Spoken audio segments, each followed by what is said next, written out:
We have here today Sass E Sliver, a prominent burlesque performer and model based in Toronto, Canada.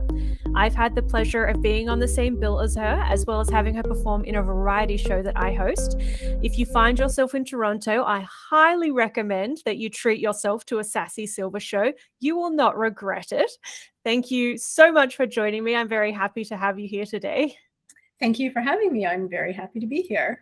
But of course. So for those that don't know, can you tell us a little bit about what burlesque is? The origins of burlesque are actually based in comedy, believe it or not.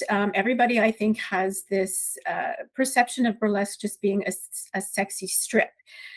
Burlesque initially was meant to satirize the aristocracy and to make fun of the aristocracy, because burlesque artists were, and artists in general, especially performance artists back in the day, were not considered to be very high ranking in society. Yeah. And so we took our clothes off in a way to mock the elite and the aristocracy, who were so conservative and so tied up in their own conservativeness. I think it has morphed a little bit since then into more of a way for us to be empowered and be in control of our own bodies. A lot of us still put an element of comedy in our performances. I know I do, or I like to. Not everybody does now. There are lots of different kinds of burlesque performances now. There's classic burlesque, neo burlesque,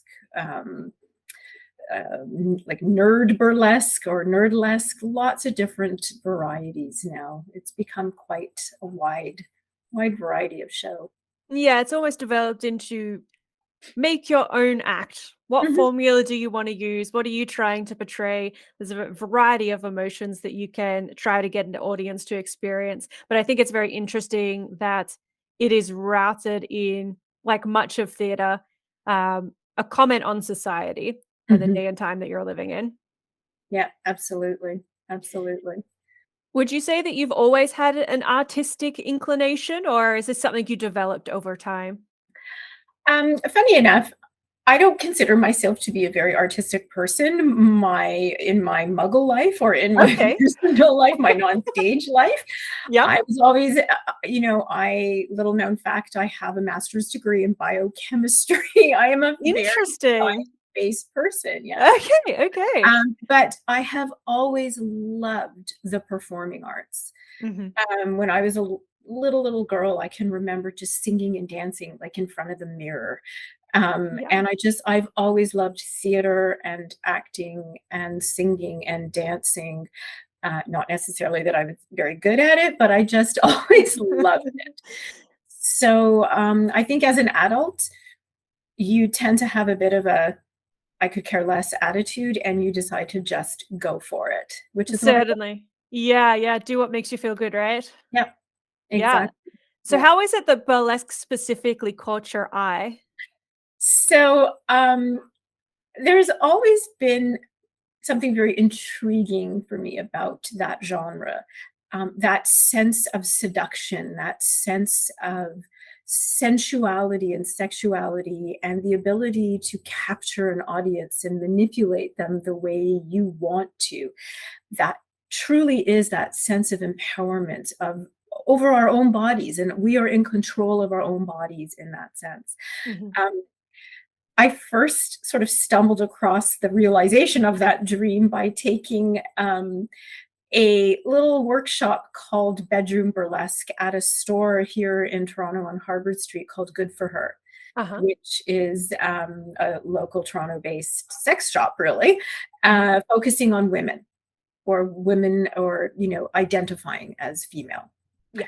And through that workshop, I suddenly just was like, I need to learn more. Like, it was literally a 2-hour workshop. We learned a little dance. It was a lot of fun. Nobody took their clothes off, I think, except for my sister-in-law and me. We were the only ones that went, screw it, I'm taking our tops off. Yeah. Others, kept their bras on, that sort of thing. And I just knew I needed more. Yeah. It's a very glamorous world as well. I remember the first time I saw a burlesque show. A friend who was a dancer prior to getting into burlesque was doing a burlesque show. And she's like, "Hey, do you want to come watch?" I was like, "Sure." And when I got there, never having seen it before, was just so much glitter and glitz, and everyone looked so fabulous swanning around on the stage, and just so many good vibes. It's Yeah. hard to not want to get involved once you've seen live burlesque. Exactly, and as an audience member, you are just like, you're just captivated by the performer, like, you get lost in their performance, you really do. Yeah. It can be quite transforming, like, you really can be transformed by them. Yeah. Certainly, yeah. Like theater, I think there can be a very cathartic element to Mhm. burlesque.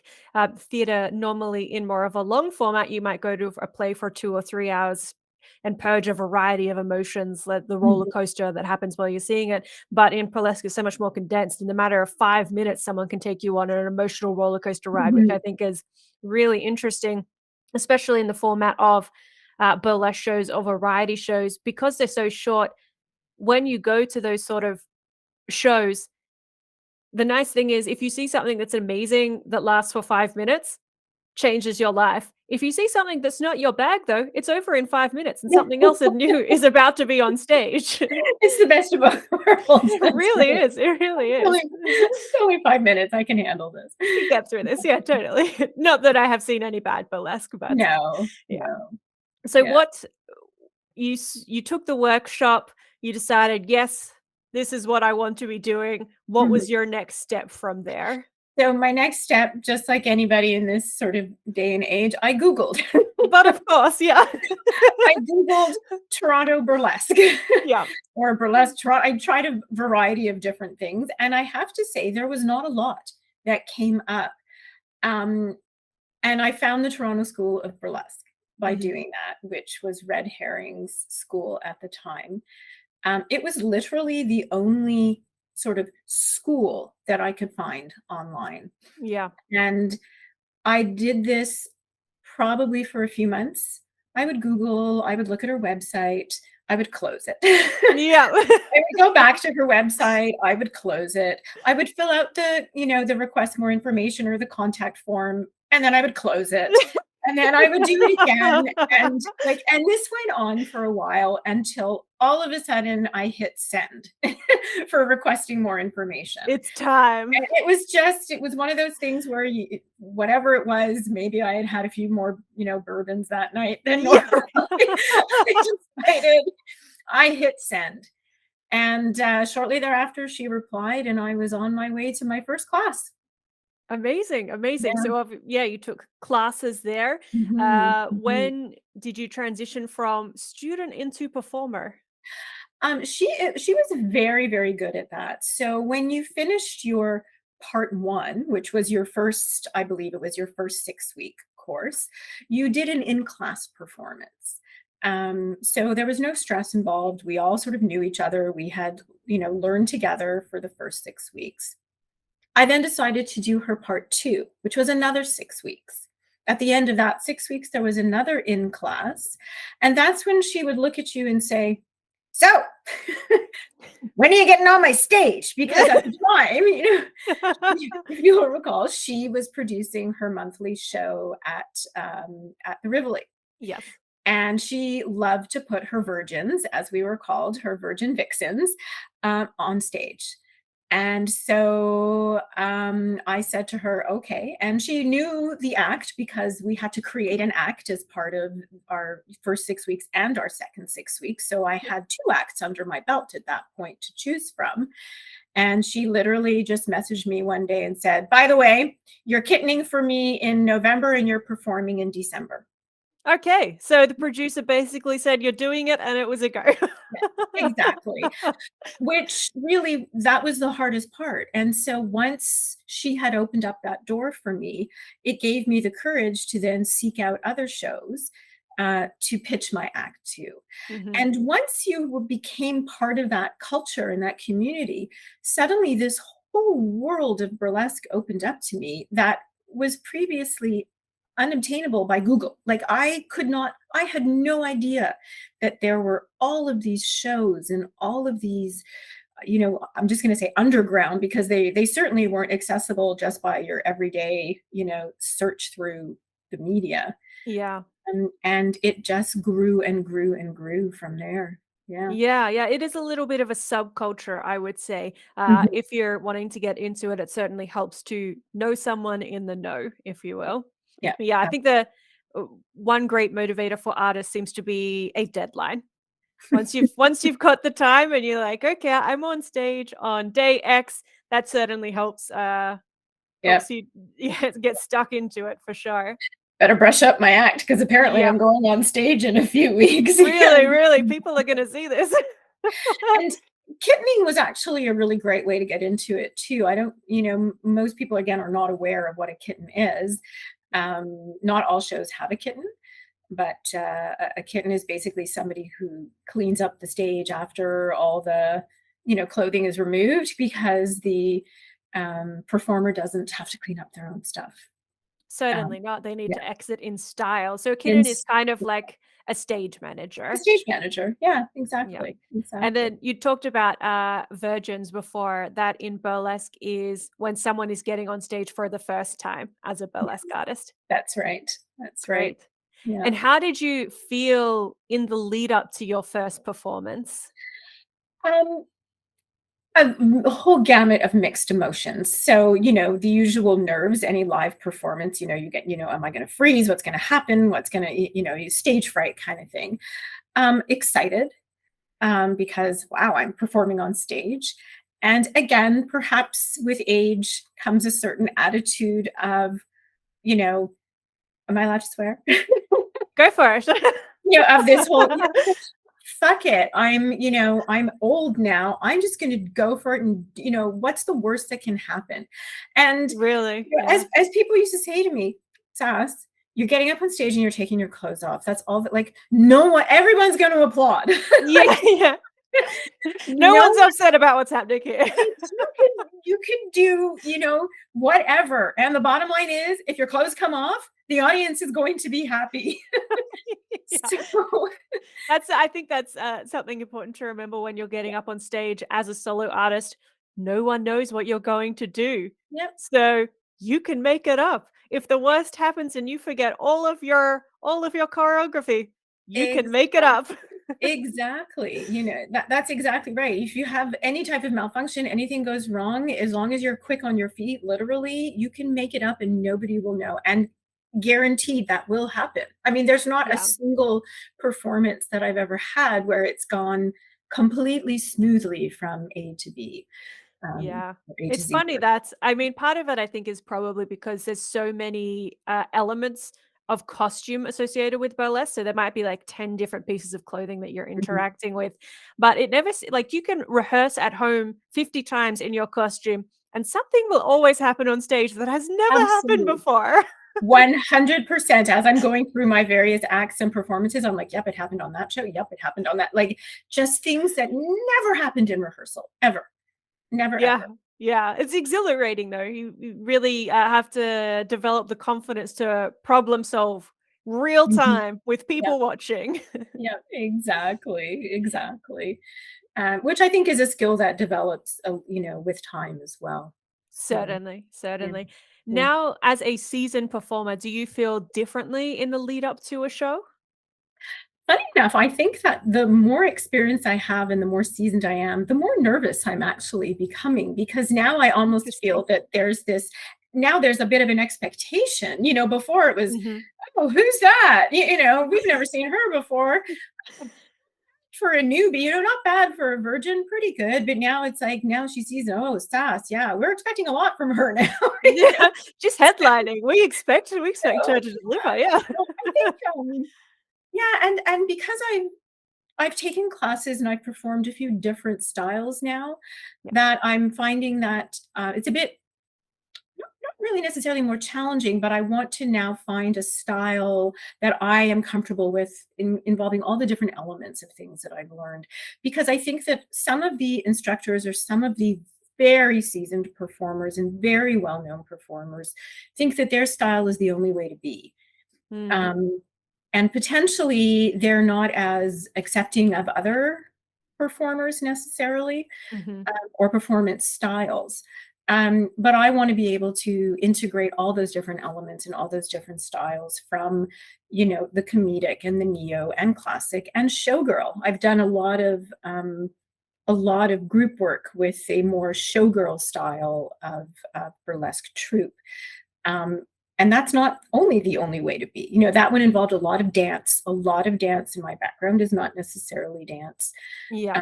So to be able to then go back now to the confidence of knowing that you don't have to, dance when you're on stage. Hmm. Because to create a new act without a dance background, it's hard to do the choreography for it, right? Yeah, yeah, totally, totally. I think when something about going to one teacher to learn all of your best burlesque foundations is that people teach what they know and they teach Mhm, what they're good at. mhm. And over time, it is important, in my opinion, to be taught by as many people as you can so that you have more tools in your arsenal. And that means you can find your own personality and develop your own style. And that's certainly something that only happens over time and by seeing lots of shows as well. Yes, It's important for you as a performer to watch as much as you can because ab every time you see something, you learn something as well. absolutely. Yeah, yeah, for So sure. what drives you to keep creating new acts and to keep performing? Um, for me, I guess because my style is a bit more neo, Mhm. it's music. Um, I will hear a song. It might be a new song or an old song, and right away I go, "Oh, that would make a fabulous burlesque act." That's my creative process, is it's always starts with the song. I know for Uh-huh. others, it might be the costume. They might say, "I've had this fantastic costume idea. I need to create an act around it." Mhm. For me, my own method is it's the song, and everything starts with the song. And somehow the story of my act uh, will always revolve around the song.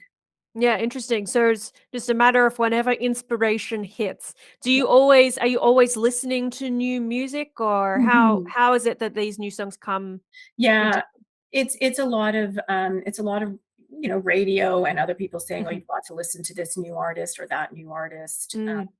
I That has always been, you asked earlier on, was I always artistic? For me, it's always been music, music. Mhm. Yeah, ever Yeah, since a interesting. young age. Yeah. Do you have any other artistic hobbies? Um, well, I mean, you mentioned earlier that I am sort of a freelance model as well. I don't know if that would be Yes, considered indeed. Yes, artistic. totally, totally. So, That is um, you're literally creating art. that morphed from burlesque as well. Um, Doing promo shoots for burlesque, in particular, the sort of the group showgirl style that we used to do promo shots for that. Mhm. And from there, some of my, colleagues and friends would say, "Yeah, gosh, Sass, you should model. You should, you." And I was like, "No, model, no." I always envisioned that all models had to be 5'10" and young, and and they don't, And Definitely so, not, yeah. so I got into that through the burlesque promo shoots. Yeah. Mhm. And so did you meet your photographers through Burlesque, or how did you go about connecting with people? So some of the burlesque communities suggested that I create a profile on a website called Model Mayhem, which is Mhm. an international sort of just melting pot of various creative artists, photographers, makeup artists, wardrobe designers, models, retouchers, Mhm. and it's international. So all over the world. So I created a profile and didn't think that anybody would, hit, but they did. And through that, I started to become familiar with that community of freelance models in the GTA as well, and the community of photographers in the GTA Mhm. as well. And everything is a learning process, just like burlesque. Hits and misses. And the thing about modeling is you do have to be careful as well, Yeah. that you know, you're not just hooking up with a what we call a GWC, which is a guy with a camera. Yeah. The photographers are the ones who actually taught me that phrase. Yes, yeah. It's important to make sure that your photographer is actually a photographer. Yeah, exactly, not just a Yeah. guy with a camera. Yeah, most But it's certainly. been fun. It's been especially during COVID where live shows have virtually disappeared. Yeah. Actually, I shouldn't say virtually because virtually there's a lot of them are still there. Actually, they are here. You cannot But go and see a person in an it in-person show though. Yeah. but an in per yeah, live shows have essentially disappeared. I mean, they're slowly coming back. Um, as long as we weren't in lockdown, modeling was still a great way for me to at least get out there and express myself artistically, in Yeah, the I guess world. it's a good way to social distance as well because you can easily maintain space when you're Yes. doing that. Yeah, absolutely, and in the summertime, it was all outdoor shoots. Mm. It was not indoor shoots, and you can maintain distance being outdoors, so it was a great way to at least, as I said, still be able to express myself artistically in a world that was shut down. So, Yeah. Yeah, certainly. So you have a pretty comprehensive modeling portfolio now. Do you have a creative process for that? Is that something that you drive, the photographer drives? I think it depends. Um, it's often a collaborative work. Mhm. More often than not, though, it's photographer driven. So, and I get that. So, if someone is going to be paying me for a shoot, I'm going to try and provide the photographer for, as best as I can so that he's happy or she's happy with my, performance, just like in burlesque, right? Yeah. So, obviously I have my own parameters, the things I will do, the things I don't do. Yeah. But often the photographer has their own creative ideas of what they want to shoot, and I'm happy to oblige. Um, and funny that, in burlesque, costuming is not my driving force, it's the music and the song. But in Mm. modeling, if it's not a nude shoot, but if it's if it's a fashion shoot or a lingerie shoot, it's the wardrobe that drives me. I might look at a beautiful piece of clothing or lingerie and go, "Wow, I love that. I definitely want to model that." So it's very different, I find, for modeling versus burlesque. What drives me and what motivates me. Yeah, that's interesting. Do you have any habits that help you with your creativity when you're developing things for burlesque or for modeling? Habits. That's interesting. I don't know about habits as much as I just do have a process. Yeah. So when I create a burlesque act, for example, as I said, the first thing is the song. Hmm. And from the song, I picture what parts of the song should be where the clothing comes off. It's almost like the rhythm or the chorus, or like you can tell by listening to the song what should come next or what's going to happen at that moment in the song. Hmm. And so I will actually then start to write down, 30 seconds into the song, this should come off. And then a minute and a half into the song, that so I actually will what I call music map. I will music map Yeah. my act so that I have a brief outline of what should happen. And then based on how many points there are in the song, then I design my costume ideas because I'll know how many pieces of clothing do I need to remove based on the song and based on where I feel it would make sense to have a removal. Hmm. So then I design the costume after that. This might sound very strange to other burlesque artists, but that is my process almost always. Sometimes the two happen simultaneously. I might have a costume idea and I'll try and work it into that particular song and the removal based on the rhythm of the song and what my music map is. Um, but that is generally my process. Yeah, so a very music driven Yeah, process. You listen to the music, you feel the music, and let that tell you what yeah. you think should happen. And for as far as modeling is concerned, it is very spontaneous. I'm very spontaneous when it comes to a shoot. So Mhm. I'll bring, however number of wardrobe changes that the photographer is looking for. And then it's really based on the setting, where are we shooting, am I in front of a fireplace? Am I outside? Is there a bed? Is there a staircase? That will just sort of really sort of spontaneously I can just suddenly just go into different poses just based on the setting and based on what I'm wearing. Yeah, interesting. So the processes are kind of opposite. Burlesque is Mhm. heavy, heavy planning, like you're writing down a guide of step by step what you're going to do versus the modeling, which is very spontaneous. It So is, yeah, yeah, yeah, definitely. It is much more spontaneous. Yeah, yeah, interesting. So yeah. you had mentioned that once you started taking burlesque classes, you found your way into the burlesque community. Have you found that your social network has grown since you got into the world of burlesque? It has. This is probably not an uncommon thing for somebody in this community to say, but I feel almost like I'm home. Hmm. You spend a lot of your life kind of feeling like an outsider, feeling very awkward. I think we all, it's amazing how many other burlesque people I've talked to that they all say, yeah, I'm such an awkward person, or I'm so socially awkward. And I'm like, me too. But to me, you don't seem like it. And they were like, yeah, neither do you. And it's almost like you suddenly find yourself among like-minded people, and Mm. I've looked at a lot of them and said, where have you been all my life? Like, it definitely has expanded my social network, and if not necessarily outside of the burlesque community, then for sure within the burlesque community. And I have to say, and you're one of those people that Mr. Silver and I have often talked about, and we say, gosh, we really miss them, and we wish that we could get together. And but would that be weird? I don't know. You Yeah, know? we're so excited to be able to do things with people again. Yeah. Like, I love spending time with my partner, but 3 years full time, we're ready to hang out with some other people. I know, exactly. Yeah, very excited for that. Exactly. Um, Yeah.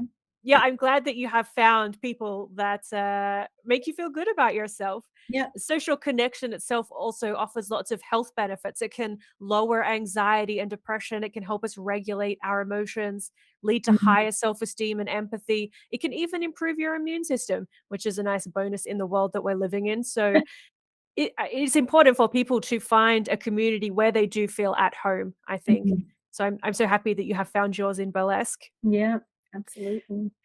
For those that are interested in trying burlesque, obviously Google is a hard route to go down. Do you have any recommendations as to how they could go about that? Yeah, that's interesting. There so much has changed because of the pandemic. So Yeah, many studios have closed, so many instructors have moved on, so many producers have shut down, so many yeah, venues have closed. It is tough. Um, yeah. a good route is probably accessible dance studios. Mhm, Those you can find online, because through dance, you can likely then enter the burlesque world as well. mhm. There are places like pole dancing classes or floor classes that, again, there's a lot of overlap with burlesque in that as well. And I think through those communities, you can find a doorway into the burlesque community as well. And those are for sure, you can find those through Google, or does anybody use Yellow Pages anymore? I don't know. Yeah. But but those types of places you can certainly find online. There are quite a few of those types of places that are still in existence, and they are slowly opening up. Yeah, And there are the more alternative magazines. There's Now Magazine, that that kind of thing, that sometimes will publish shows as well. yeah. And often, funny enough, I find often drag shows are much more accessible in mainstream media. Like, you'll see advertised drag brunches or a drag show at a book club. And through that, that's also a doorway into the burlesque community as well, because there's a ton of overlap between a drag show and a burlesque show. There's Yeah, usually drag performers at a burlesque show, and yeah. vice versa. And those types of shows are, I find, more often published in regular, like, mainstream media. So that would be another good way to get into it. Yeah, most certainly. I think as well, when shows are back up and running, if you see someone that you like that is performing, go talk to them. Mhm. That's also Absolutely. also a good way to get an in because, as you mentioned earlier, it can be a hard community to find your way into, and sometimes making a new friend is the easiest way Yeah, to get into that community. yeah, absolutely. If you see a performer that you like, we are almost always in the audience either before or after a show. It's not, Yeah. we never sort of like perform and leave or hide out in the backstage. Usually the dressing rooms are so small anyway. They say you better be in the audience because there's no you leave. you can't stay backstage. Definitely, I would, go up to the person and talk or get their Instagram profile. Usually shows are posted on Instagram, Yeah. for ticket sale, that sort of thing, and start following them Yeah. to get more information. Yeah, for Yeah, sure. wonderful. So do you have a favorite act that you have created? One of my favorites is the one that I did perform for your variety show, which is my Bloodwater act. And I think the reason why it's my favorite is because I love the song. Funny Yeah. enough, it's one of my only acts that doesn't really have a comedic element. It's much more intense. It's much It's more very serious. drama. It's Yes. a lot of drama. Yeah. Actually, now that I think about it, I do have some other acts that are not quite so, comedic, but certainly emotional. Yeah. Yeah, but yeah, that is one of my favorite acts, and again, I think it's because I love the music so much. It's one of my favorite artists, so I Yeah, it's a beautiful, beautiful act. Oh, thank you. Yeah, thank Wonderful. you. So I know that the pandemic means a lot of things are closed at the moment, but do you have anything coming up that people could see you in? I don't have any shows planned. Mhm. I think things are slowly starting to open up. My eyes are always peeled for new shows or pitches. I have yet so far to find anything out there that is of my genre. There are a few shows that are opening up as on a weekly basis, not quite my genre of burlesque. Yeah. Um, so I'm really hopeful that there's a producer out there that will, fire up another show that, or, a particular Australian artist who might wish to have another variety show. Yeah, yeah. If I I could you think of know, someone, I'll be sure to I let them just know. yeah, because and I have to say, honestly, your variety show was exactly or is exactly what I'm talking about when I say it's that genre of burlesque that appeals to me the most. It's a bit of neo, a bit of classic, a bit of without taking itself over the top too seriously about how, oh, because let's face it, you're taking your clothes off. Like you can't Yeah. take yourself that We're seriously. all there to have fun. Yeah, exactly. Yeah. And it was Yeah. probably the vibe in the audience was so amazing. Like everybody was just having a good time and having fun. And that's what matters. Yeah, I really miss that, and I am very excited to be able to put more shows on. I love producing. The thing about producing is you need a full house Mhm. to really make it work. Or I guess you could have a smaller house, but then the ticket overheads would be much higher to Mhm. cover all the costs. You've got to pay for a venue, bar staff, lighting, photographers, the Yeah. performers. Um, so the moment I'm allowed to cram a bunch of people into a room, I can assure you there will be more shows.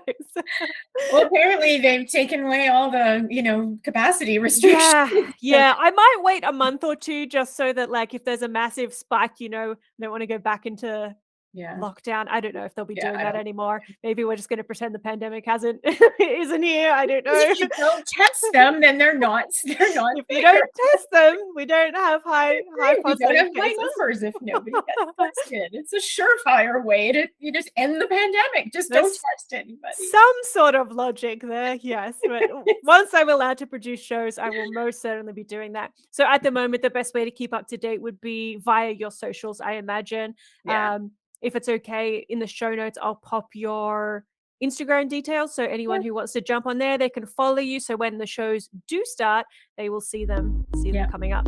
Absolutely. Yeah. Amazing. Thank you so much for this. It Thank has you. been delightful talking to you.